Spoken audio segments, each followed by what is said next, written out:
Don't worry, I won't be up here long. I'm a rabbi. I can smell an impatient audience a mile away. I also have a 6-year-old, so I know a little bit about impatience. Funny story, actually. My wife and I have a 6-year-old that is too smart for our own good. A few years ago, when she was 2, my wife and I had gotten into an argument because we're married and that's what you do. And it's one of those whisper arguments where you're just angrily whispering at somebody because we didn't want to wake her up in the next room. So we went to bed angry, we woke up the next morning angry, not talking to each other, but we start getting ready for our day, getting our daughter ready for preschool, me getting ready to go to work.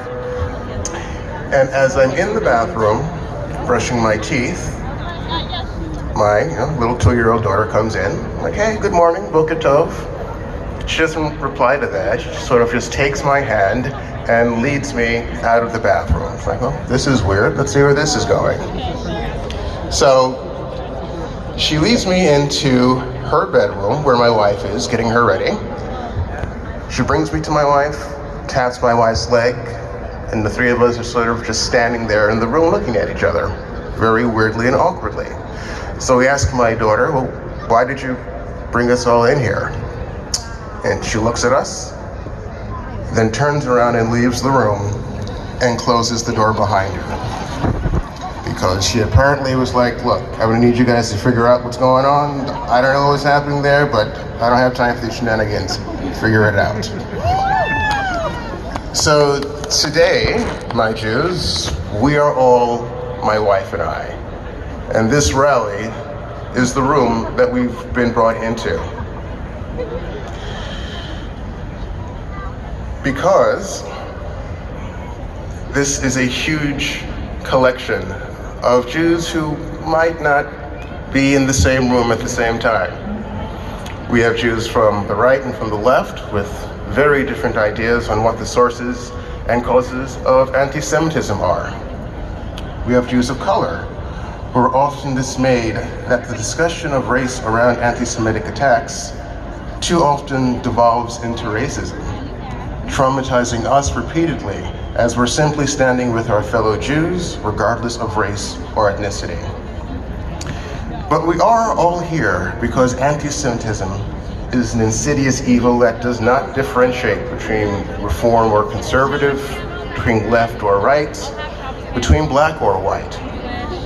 And to have any chance of beating it, we must do it together, in solidarity with both our full diverse Jewish community, with whom we share a faith and a peoplehood, and with the non-Jewish communities with whom we share our neighborhoods, our streets, and our subways.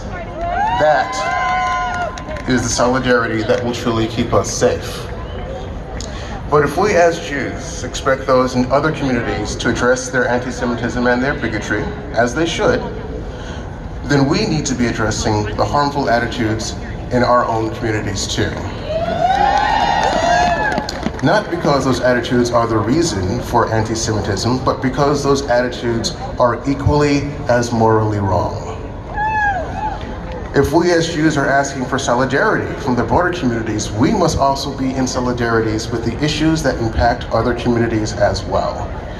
And since we, as a Jewish community, are black, white, and indigenous, able-bodied, differently abled, rich, poor, middle class, gay, straight, and trans, all those other issues affect us too. There is no issue that doesn't somehow impact some community of our Jewish family, because our families are nearly as diverse as America itself.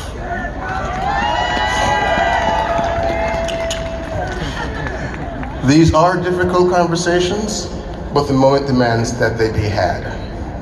But we can neither let these conversations become apologetics for terror or devolve into racist tirades.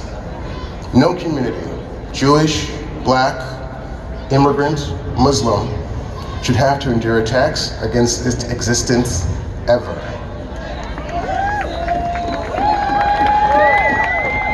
Together, let's all work towards eradicating those words and deeds of hatred, of violence, and of fear, because our safety lies not only in our solidarity within our Jewish community, but outside of it as well. Thank you. Am Yisrael Chai.